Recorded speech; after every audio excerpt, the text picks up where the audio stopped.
Notice किया है कभी दो लोग एक ही सेंटेंस बोलते हैं लेकिन एक कॉन्फिडेंट लगता है और दूसरा थोड़ा अनश्योर। सीक्रेट्स वर्ड्स में ही नहीं होता। सीक्रेट्स वर्ड्स में नहीं होता। सीक्रेट होता है उनके वॉइस के टोन, स्ट्रेस और इनोटेशन में। Welcome to day 24 of master in English in 90 days, जहां हम सीखेंगे कैसे अपने इंग्लिश को पावरफुल, नेचुरल और एक्सप्रेसिव बनाया जाता है। क्योंकि याद रखो, मैटर ये नहीं करता कि तुम क्या बोलते हो, असली इम्पैक्ट पड़ता है कि तुम कैसे बोलते हो। सो बिना किसी देरी की शुरुआत करते हैं आज की इस वीडियो की। You are watching learn it to Z English. My name is Fatima. Let's get started. Day number 24, Master Stress and Innovation. It is not just what you say, it is how you say it. Today we will unlock the power of stress and innovation to transform your spoken English. सिर्फ ये important नहीं होता कि तुम क्या बोलते हो, बल्कि ये इम्पोर्टेंट होता है कि तुम कैसे बोलते हो। ये सबसे ज्यादा मैटर करता है। आज हम सीखेंगे कैसे स्ट्रेस और इनोटेशन का यूज करके अपनी स्पोकन इंग्लिश को पावरफुल और एक्सप्रेसिव बनाया जाता है। सो स्टार्ट करते हैं। तो सबसे पहले आता है कि why does your voice tone matter. आपकी जो वॉइस की जो टोन होती है, आपकी जो टोन होती है, कभी गुस्से वाली, कभी खुशी वाली, कभी कॉन्फिडेंट वाली, वो क्यों मैटर करती है। So every ever notice how the same words can sound. क्या तुमने कभी नोटिस किया है कि सेम वर्ड्स कभी एंग्री लगते हैं, कभी पोलाइट लगते हैं या कॉन्फिडेंट लगते हैं, और कभी अनसर्टेन या प्लेफुल लगते हैं। द डिफरेंस, तो डिफरेंस क्या है। Stress shows importance, intonation shows emotion.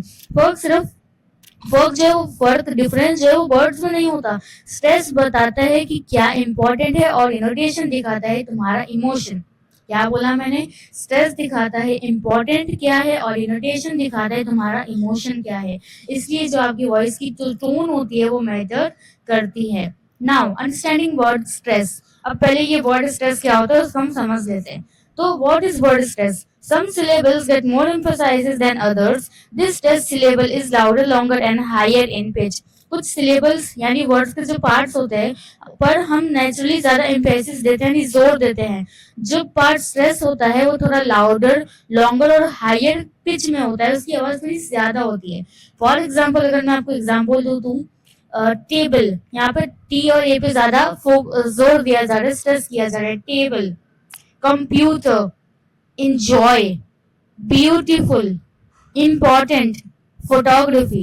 तो देखा आपने इन सब जो यहाँ पे बोल्ड किए हुए हैं, टी ए, टेबल में टी ए, एंजॉय में जॉय, ब्यूटीफुल में बी, इंपॉर्टेंट में आई एम और फोटोग्राफी में टी ओ। इन वर्ड्स के ऊपर बहुत ही ज्यादा प्रेशर किया जाता है। आप चाहे तो खुद भी ट्राई करके देख सकते हैं।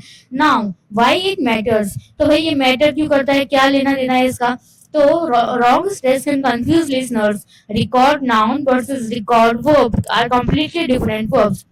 अगर हम स्ट्रेस गलत जगह लगा जाते हैं तो लिसनर कंफ्यूज हो सकते हैं। जैसे रिकॉर्ड एक नाउन है और रिकॉर्ड वर्ब, दोनों का मीनिंग अलग अलग है। यहाँ पे आर ई एक नाउन है और कॉर्ड एक वर्ब है, वो दोनों अलग अलग वर्ड्स है, उसको हम साथ में ऐसा नहीं बोल सकते। इसीलिए वर्ड पे स्ट्रेस जाना मैटर करता है। Alright, now sentence stresses, where to put emphasis। emphasis को पुट कहाँ पे करना है तो वो अब हम यहाँ पे समझने वाले हैं। In sentences we emphasize key content words like noun, verbs and adjectives and reduce function words like articles and preposition। sentences में हम content verbs यानी कि noun, verbs और adjective पर stress देते हैं और function words यानी articles और preposition को softly बोलते हैं। तो रूल क्या है इसमें, तो रूल जो है वो ये है कि stress words that carry meaning and information। जो उन वर्ड्स पर स्ट्रेस दो जिनका मीनिंग और इन्फॉर्मेशन कैरी किया जाता हो। Example, I didn't say he stole the money. मैंने ये नहीं कहा कि उसने पैसे चुराए। तो यहाँ स्ट्रेस बदलने में मीनिंग भी चेंज हो जाता है। For example, I didn't say he stole the money, किसी और ने कहा। I didn't say he stole the money, मैंने नहीं कहा। I didn't say he stole the money, मैंने शायद इम्प्लाई किया। एग्जाम्पल्स दे रही मैं आपको, ठीक है। I didn't say he stole the money, कोई और था। I didn't say he stole the money, शायद बोरो किया था। या I didn't say he stole the money, specific money नहीं। और last, I didn't say he stole the money, कुछ और ही चीज थी यहाँ पे। तो मैं आपको एग्जांपल दे रही स्ट्रेस का कि आप स्ट्रेस जब देते हो वर्ड्स पे, अलग अलग वर्ड्स पे, तो कैसे जो मीनिंग होते हैं वो चेंज हो जाते हैं। थर्ड रूल यही है, change meaning. I didn't say he stole the money, मैंने नहीं कहा कि जो उसने पैसे चुराए थे, तो आई डिडंट पे बहुत ज्यादा हमने स्ट्रेस दिया. ट्राई इट से I didn't say he stole the money 7 times, stressing a different word each time. Notice how the meaning shifts completely, जो कि हम पहले कर चुके हैं. ठीक है, क्या करना है? I didn't say he stole the money को 7 बार बोलो. हर बार अलग अलग वर्ड पे स्ट्रेस करके देखो. देखो कैसे सेंटेंस का पूरा मीनिंग बदल जाता है. मैंने तो ट्राई करवा दिया, आप एक बार फिर से खुद से ट्राई कर सकते हो. नाउ स्ट्रेस की बात हो गई, अब बात करते हैं इनोटेशन क्या होता है. तो intonation is how your voice rises and falls during speech. It conveys emotion, attitude and meaning beyond the words themselves. इनोटेशन का मतलब है जब तुम बोलते हो तो तुम्हारी वॉइस का राइज और फॉल कैसे होता है. ये तुम्हारे वर्ड्स के पीछे का इमोशन, एटीट्यूड और मीनिंग को शो करते हैं. First, rising tone, questions, curiosity, uncertainty. For example, you are coming, मतलब जब तुम्हारा टोन ऊपर जाता है वो यूजुअली क्वेश्चंस, क्यूरियोसिटी या अनसर्टेनिटी दिखाता है. For example, you are coming, यहाँ टोन ऊपर जा रहा है, मतलब तुम पूछ रहे हो या श्योर नहीं हो. यू आर कमिंग इस तरीके से. नाउ फॉलिंग टोन, जब आपकी आवाज गिर रही हो या नीचे जा रही हो. Statements, certainty and commands. यहाँ पे क्या होता है, जब वॉइस नीचे आती है वो स्टेटमेंट्स, कॉन्फिडेंस या कमांड्स के लिए होती है. For example, I am ready, ये टोन श्योर और क्लियर लगती है, तुम रेडी हो, कोई डाउट इसमें नहीं है. Now rise and fall, surprise, emphasis and strong emotion. तो यहाँ पे जब वॉइस पहले ऊपर जाए और फिर नीचे आए, वो सरप्राइज, एम्फेसिस या स्ट्रॉन्ग इमोशन शो करता है. फॉर एग्जाम्पल, रियली, पहले रियली पे ऊपर गई और ली पे वापस से नीचे आ गई. रियली, ये टोन एक्साइटमेंट या डिसबिलीफ दिखाता है, जैसे सच में, इस तरीके से यहाँ पे दिखाया जाता है. Now how stress transform meaning, जो स्ट्रेस होता है वो उससे मीनिंग कैसे, किस तरह से चेंज हो जाते हैं. तो let's explore one sentence with 7 different meanings just by changing which word we stress. तो यहाँ पे हम लोग क्या करें, चलो एक सिंपल सेंटेंसेस लेते हैं और देखते हैं कैसे सिर्फ स्ट्रेस बदलने से इसका मीनिंग पूरा चेंज हो जाता है. सो स्टार्ट करते हैं. आई did not say he took the book, someone else said it, not me, मतलब किसी और ने कहा था, मैंने नहीं. Second, I didn't say he took the book, I am denying that I said it, मतलब मैं ये डिनाई कर रहा हूँ, मैंने कहा ही नहीं था. Third, I didn't say he took the book, मतलब मैंने डायरेक्टली नहीं कहा, बस इम्प्लाई किया. Fourth, I didn't say he took the book, मतलब उसने नहीं, किसी और ने लिया था. Fifth, I didn't say he took the book. I implied it but didn't say it directly. मतलब उसने नहीं, उसने लिया नहीं, कुछ और किया था. I didn't say he took the book. Someone else took it. किसी और ने लिया था लेकिन उसने नहीं लिया था. तो इस तरीके से आप देख सकते हो कि सिर्फ स्ट्रेस बदलने से सेंटेंसेस का, अरे ये क्या हो गया, हाँ, सिर्फ स्ट्रेस बदलने से सेंटेंसेस का मीनिंग और इमोशन दोनों बदल जाता है. यही है secret formula. Stress is equal to focus plus emotion. Now अब इमोशन की बात आई गई तो इमोशन पे आ जाते हैं. Intonation and emotion in daily speech. Daily speech के अंदर इमोशन का role. Your tone reveals your mood, तुम्हारा टोन बता देता है कि तुम किस मूड में हो. Practice expressing different emotions through pitch and rhythm. The same words can communicate completely different feelings. क्योंकि तुम सेम सेंटेंस अलग इमोशन के साथ बिल्कुल अलग फील देता है. प्रोफेशनल स्पीकर्स इस टेक्निक का यूज कॉन्शियसली करते हैं ताकि वो अपने ऑडियंस से कनेक्ट कर सके और इम्पोर्टेंट पॉइंट्स को हाईलाइट कर सके. नाउ अब टोन कितने तरह के होते हैं आपके. एक होता है हैप्पी और एनर्जेटिक, सेकंड टायर्ड और सैड और थर्ड कॉन्फिडेंट एंड क्लियर. तो हैप्पी और एनर्जेटिक में आते हैं good morning, higher pitch, quick tempo, लगता है तुम एक्साइटेड हो, पॉजिटिव हो. फिर आता है टायर्ड और सैड, गुड मॉर्निंग, इस तरीके से. तो टोन कैसी है, लो पिच और स्लो पेस, थोड़ा डल और इमोशनल साउंड करता है. और last confident and clear, good morning.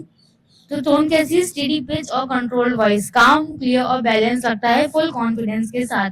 एक अगर मैं आपको छोटी सी यहाँ पे टिप दूं तो इमोशन के साथ बोलना ही रियल कम्युनिकेशन है. तुम्हारा पिच और रिदम ही तुम्हारे वर्ड्स को लाइफ देता है, जीवन देता है. नाउ प्रैक्टिस एक्टिविटी, एक छोटी सी एक्टिविटी है यहाँ पे जो आपको करनी है. Find your voice range. Read the sentences aloud, focusing on how intonation changes the messages. Record yourself and listen back. तो ये आपको ही करना है, यहाँ पे आपको रिकॉर्ड करना है। इन सेंटेंसेस को पहले जोर से पढ़ो और नोटिस करो कि ऐसे इनोटेशन से मैसेज का इमोशन चेंज होता है। अपने वॉइस रिकॉर्ड करो, बाद में सुनना डिफरेंट फील करने की कोशिश करो। So confident statement. I can do it. Firm, falling tone, showing certainty. Questioning yourself, I can do it. Tone rising, expressing doubt. Third, excited realization, I can do it. Rise, fall, patterns showing enthusiasm. ठीक है, अपनी recordings को compare करो। अगर emotion के difference clear नहीं लग रहा तो पिच और टोन थोड़ा एग्जीगरेट करके बोलो, जब तक वो नेचुरली फील ना हो जाए। आगे बढ़ते हैं। Control your voice energy. अब सेंटेंस में जल्दी मत बोलो, थोड़ा ब्रीथ लो बीच में, ठीक है। Breathe between phrases. Don't rush through sentences. Strategic pauses give your words power and help listeners process information. क्योंकि ये छोटे pauses तुम्हारे words को powerful बनाते हैं और listener को तुम्हारी बात समझने का time देते हैं। Smile while speaking. Speak smiling naturally lifts your tone and makes the sound warmer and more approachable, even no phone calls. बोलते वक्त हल्का सा स्माइल रखो। स्माइल नेचुरली तुम्हारा टोन लिफ्ट करती है और तुम्हारा वॉइस वार्म और फ्रेंडली लगता है, चाहे तुम फोन पे ही क्यों ना बात कर रहे हो। Third, study expressive speakers. Watch TED Talks, news anchors, or actors. Notice how they use pitch variation, pauses, and emphasis to captivate audiences. TED Talks, news anchors या actors को observe करो। देखो कैसे वो pitch, pauses और emphasis का use करते हैं ताकि उनका एक एक word audience के दिल तक जाए। एक अगर यहाँ पे भी छोटी सी टिप देना चाहूँ तो अपनी वॉइस को कंट्रोल करना एक स्किल है और जब तुम उसमें मास्टर कर लेते हो तो तुम्हारा इंग्लिश कॉन्फिडेंट, क्लियर और पावरफुल बन जाता है। Confidence is not in words, it is in your own tone. Confidence जो होता है वो वर्ड्स में नहीं होता बल्कि आपकी खुद की टोन में होता है। आज तुमने सीख लिया कि कैसे स्ट्रेस और इरिटेशन एक नॉर्मल बात को पावरफुल और प्रोफेशनल कम्युनिकेशन में बदल देते हैं। रोज थोड़ा सा प्रैक्टिस करो और तुम खुद नोटिस करोगे कि तुम्हारी क्लैरिटी और इम्पैक्ट दोनों इंप्रूव हो रहे हैं। टुमारो हम कल मिलेंगे डे नंबर 25 के अंदर, जिसमें द आर्ट ऑफ एम्फेसिस कि कैसे तुम अपने मैसेज को हाईलाइट करें ताकि तुम्हारे वर्ड सिर्फ सुनाई ना दे बल्कि फील भी किए जाए। वो हम कल की वीडियो में सीखने वाले हैं। अब तुम्हें समझ आ गया होगा कि कॉन्फिडेंस वर्ड्स में नहीं टोन में होता है। जब तुम स्ट्रेस और इरिटेशन को मास्टर कर लेते हो तो तुम्हारा इंग्लिश सिर्फ करेक्ट नहीं, इम्पैक्टफुल और प्रोफेशनल भी लगता है। प्रैक्टिस करो थोड़ा रोज और तुम खुद फील करोगे कि तुम्हारा कम्युनिकेशन हर दिन और स्मूथ और कॉन्फिडेंट बनता जा रहा है। And remember, it is not about sound perfect, it is about sounding real and expressive. I will see you all in day number 25 where we will learn the art of emphasis, कैसे अपने की message को highlight करना है ताकि तुम्हारे word से सुनाई न दे बल्कि दिल तक पहुंच जाए। Thank you so much for watching.